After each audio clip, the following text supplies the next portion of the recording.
Jadi pernikahan bukan pernyataan cinta saat ini saja, tetapi janji untuk senantiasa mencintai di masa depan.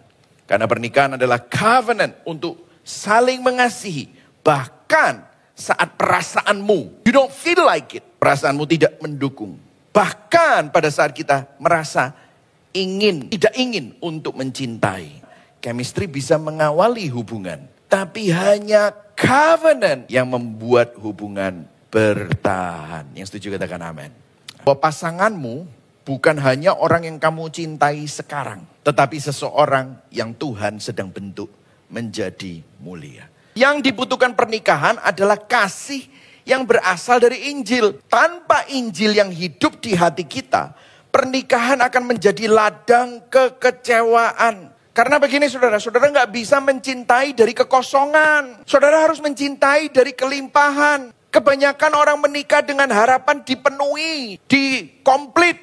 Kalau pasangan kita diekspektasi untuk mengkomplitkan kita, maka satu-satunya outcome-nya, hasilnya adalah kekecewaan. Bagaimana kita bisa mengasihi? Dengan kasih filantropis. Injil adalah kisah cinta terbesar. Bukan tentang dua orang yang saling mencintai, tetapi tentang satu pribadi yang mencintai kita saat kita bahkan tidak mencintai dia kembali. Siapa dia?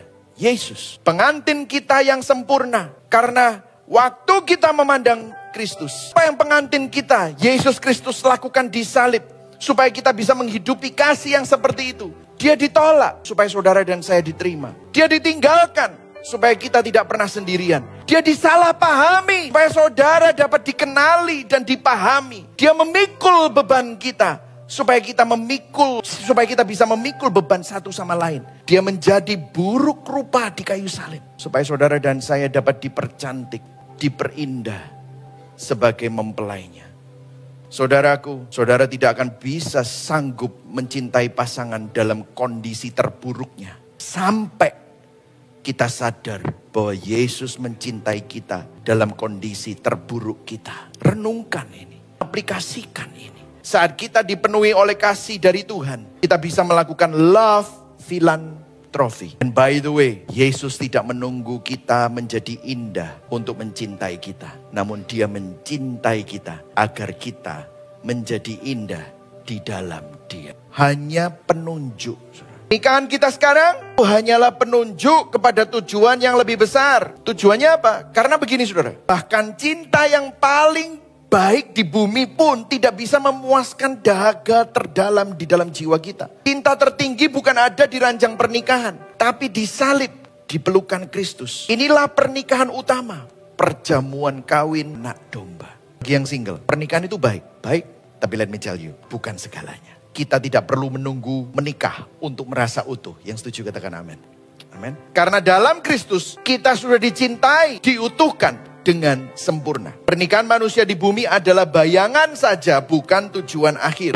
Kamu tidak kekurangan apapun meskipun belum menikah. Sebab Kristus adalah kepenuhan sejati. Nah bagi yang married, pasangan kita adalah berkat. Tapi bukan juru selamat kita. Jadi apa? Jangan menuntut pasanganmu untuk menjadi sempurna. Karena yang sempurna hanyalah Yesus Kristus. Yang setuju katakan amin. Pernikahan kita hanyalah bayangan, bukan tujuan akhir. Ketika pasangan kita mengecewakan, pandang kepada Kristus. Karena kita tetap bisa mencintai.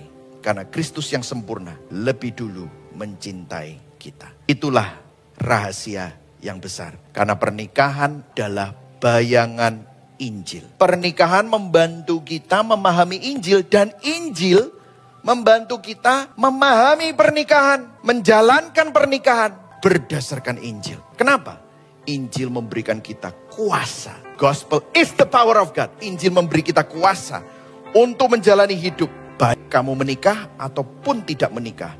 Kalau kamu punya Injil, kamu punya kepenuhan itu dan